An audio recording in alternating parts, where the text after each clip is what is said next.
शक्तीपीठच्या समर्थनार्थ नांदेडमध्ये शेतकरी रस्त्यावर उतरलेले आहेत। नांदेड जिल्हाधिकारी कार्यालयावर या शेतकऱ्यांनी मोर्चा नेला। मोर्चा काढून शेतकऱ्यांनी महामार्गाला समर्थन दिले।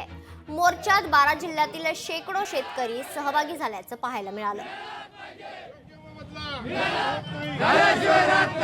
शक्तीपीठ महामार्ग हा नागपूर पासून तर गोव्यापर्यंत झाला पाहिजे। त्या मार्गाच्या समर्थनार्थ आज 12 जिल्ह्यातील शेतकरी या ठिकाणी जमलेले आहेत। शक्तीपीठ महामार्ग झाल्यामुळे शेतकऱ्यांना खूप मोठी बाजारपेठ उपलब्ध होणार आहे। हा शक्तीपीठ महामार्ग सर्व धार्मिक स्थळांना जोडल्यामुळे सर्व भाविक भक्तांना दर्शनाकरिता हा मार्ग सोयीस्कर होणार आहे। शक्तीपीठ महामार्ग झाल्यामुळे या शक्तीपीठ महामार्गाच्या आजूबाजूला पाश्चिमात्य देशातील येणाऱ्या ज्या कंपन्या आहेत त्या ठिकाणी या बसतील आणि या परिसरामध्ये जे बेरोजगार युवक आहे त्यांना रोजगाराच्या संधी मोठ्या प्रमाणात उपलब्ध होतील। लोकशाही मराठी ऐका, पहा, जागरूक रहा।